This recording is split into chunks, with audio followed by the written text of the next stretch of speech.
ہر بات کی ایک حد ہوتی ہے، غضب خدا کا۔ میں پوچھتی ہوں تم نے اسی وقت زرینہ کا منہ کیوں نہیں بند کر دیا جب وہ سب کے سامنے تمہاری بیٹی پر حق جتا رہی تھی؟ دادی شدید غصے میں تھی۔ گھر آتے ہی امی سے صبر نہیں ہوا اور اب دادی کا تیش کم ہونے میں نہیں آ رہا تھا، اور میں ایک کونے میں بیٹھی اس ساری صورتحال کو ہضم کرنے کی کوشش کر رہی تھی۔ مجھے تو لباس بدلنے کا وقت بھی نہیں ملا تھا، اور نہ ہی اب دادی کے اس غصے کو دیکھتے ہوئے میرا وہاں سے اٹھنے کا دل کر رہا تھا کہ ایسا نہ ہو کہ میں کپڑے بدلنے جاؤں اور دادی مزید کچھ شوشے چھوڑ دیں۔ تم کچھ کیوں کہتی؟ تمہاری تو دلی مراد پوری ہو رہی تھی۔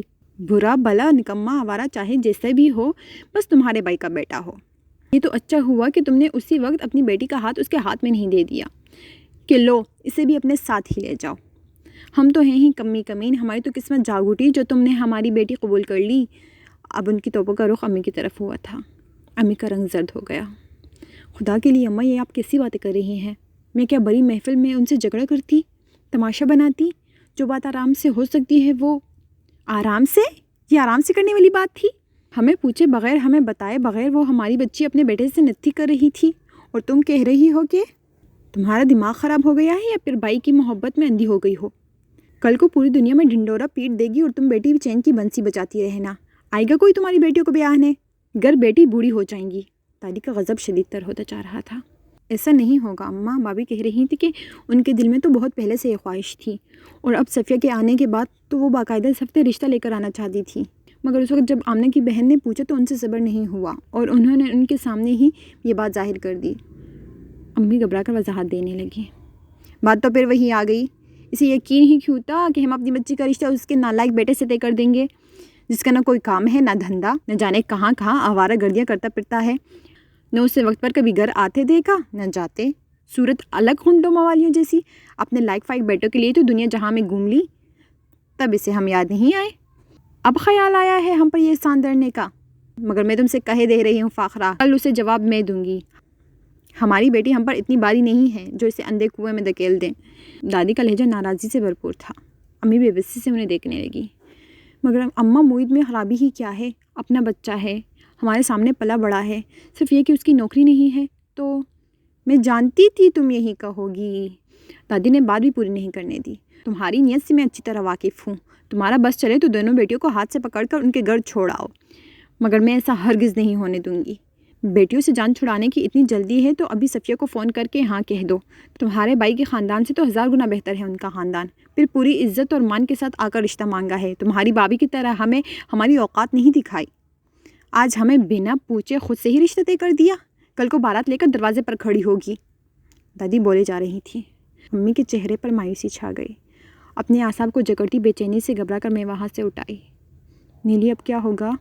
میں جیسے ہی اپنے کمرے میں آئی، صبا نے مجھے دیکھتے ہی ہراساں لہجے میں یہ سوال کیا۔ مجھے لگا تھا وہ سو چکی ہوگی، مگر وہ نہ صرف جاگ رہی تھی بلکہ ساری باتیں بھی سن چکی تھی۔ کیا؟ میں نے خود کو بے نیاز ظاہر کرنے کی کوشش کرتے ہوئے الماری کھولی۔ دادی تو کل مامی کو صاف منع کر دیں گی۔ اس کا لہجہ تشویش سے پر تھا۔ تو کیا نہیں کرنا چاہیے؟ کپڑے نکالتے ہوئے میں نے مڑ کر حیرت سے اسے دیکھا۔ تم چاہتی ہو وہ انکار کر دے؟ اس کا انداز اتنا بے یقین سا تھا جس سے میں نے پتہ نہیں کیا کہہ دیا ہو۔ میرے چاہنے سے کیا ہوتا ہے؟ ہوگا تو وہی جو دادی چاہتی ہیں، میں کہہ کر واش روم کی طرف بڑھنے لگی تھی کہ صبا نے میرا ہاتھ پکڑ لیا۔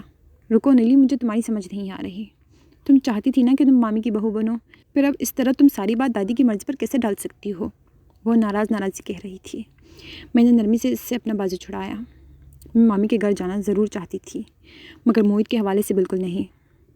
میں نے اس کی آنکھوں میں دیکھ کر دھیرے سے کہا، کیا خرابی ہے موعد میں؟ اس نے پوچھا۔ میں نے بے اختیار ایک گہری سانس لی۔ میں جانتی تھی مجھ سے یہ سوال ضرور کرے گی۔ اس کی بے ترتیب شخصیت، اس کی لاابالی فطرت، اس کی غیر سنجیدگی، وہ زندگی میں کسی چیز کے لیے سنجیدہ نہیں ہے۔ اس کے لیے وقت صرف ضائع کرنے کی چیز ہے۔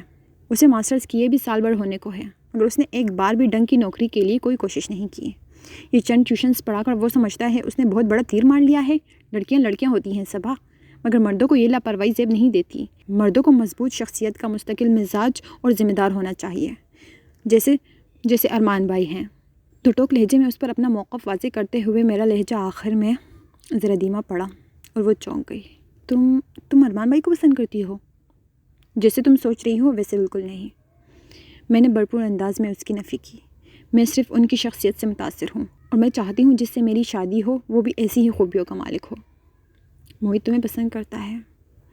اس نے اچانک ہی اتنے اعتماد سے یہ بات کی کہ میرے وجود کے ساتھ ساتھ ایک پل کے لیے میرا دل بھی ساکت ہو گیا۔ جس غیر واضح اور مبہم سے احساس نے ابھی میرے دل کے نہا خانوں میں بڑھنا شروع ہی کیا تھا، اس کے ہونے کو ابھی میں بھی ٹھیک سے محسوس نہیں کر پائی تھی، وہ اس نے کیسے پا لیا؟ اور تم جانتی ہو یہ بات ہے نا؟ اس نے شاید میرے چہرے سے بہت کچھ بھانپ لیا تھا۔ میرا شانہ ہلاتے ہوئے اس کا لہجہ تیز ہوا۔ ایسی کوئی بات نہیں ہے۔ میں نے اس کا ہاتھ جھٹکا۔ یہ فضول باتیں اپنے ذہن سے نکال پھینکو، سمجھی؟ آئندہ میں تمہارے منہ سے ایسی کوئی بکواس نہ سنوں۔ سختی سے کہتے ہوئے مجھے اسے اپنے بڑے پن کا رعب دکھانا ہی پڑا۔